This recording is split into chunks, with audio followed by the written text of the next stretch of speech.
June 22nd, 1876. Herzog, Kansas. Meine liebe Anna, we have finally arrived.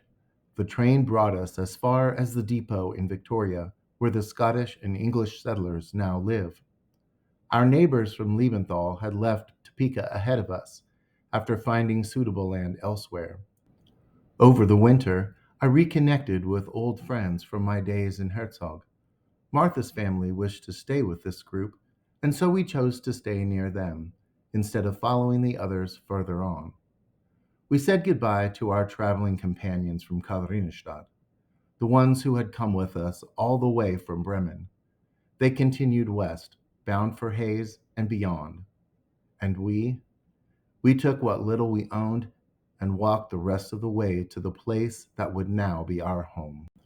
With the little savings we carried, some families bought land from the railroad, $2 an acre, 80 acres for $160, nearly 250 rubles in Russian money, what had taken a lifetime to save in Liebenthal.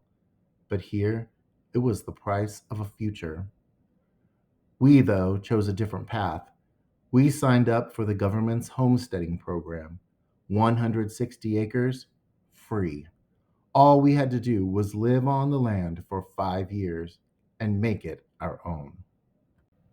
Yes, free land, but at what cost? It means land farther from the railroad. It means work, endless work. Still, how could we refuse such a gift?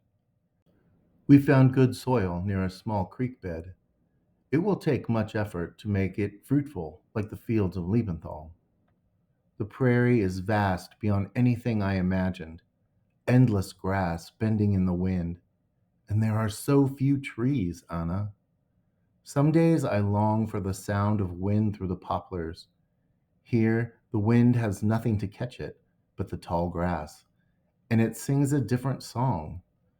Still, I remind myself how my grandfather left everything he knew to cross into Russia, just as I have crossed into America. Now I stand upon this bare earth and say, Hier werden wir bleiben. Here we shall stay. Our first days were spent cutting sod for our shelter, since lumber is scarce across this prairie. Our house here is a simple one, but stands firm against the wind and keeps the rain out. When I look at the land, I think of my father's stories, of his fathers, how they built, endured, and began again along the Volga. And here I am, an old man doing the same, shaping a home from the raw land. We are our father's sons, Anna. We know how to begin again, even when all seems lost. When I lie down in this earthen home, I remember my Großvater. You know this story well. How he died when the Kirkis raided Roletter, how his blood was spilled on the land that was meant to be our future. The Tsar's men said it was ours, though it was never truly theirs to give. They promised to protect us, but they did not. We were caught between two worlds, not truly Russian, not native to the steppe.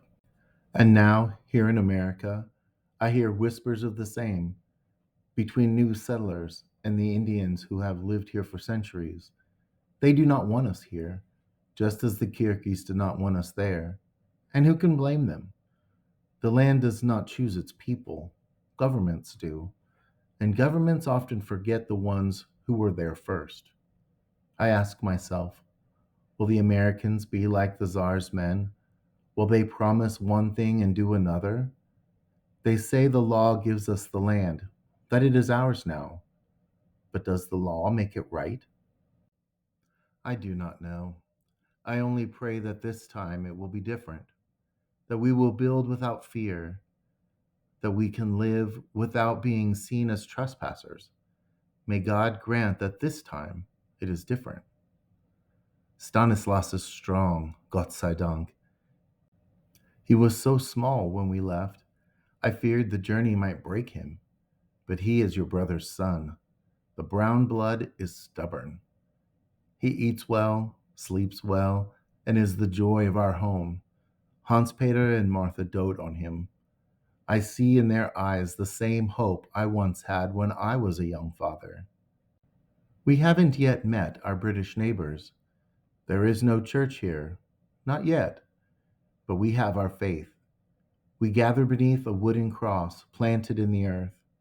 Our voices rise together in prayer. Die liebe Mutter Gottes watches over us. Of that I am sure.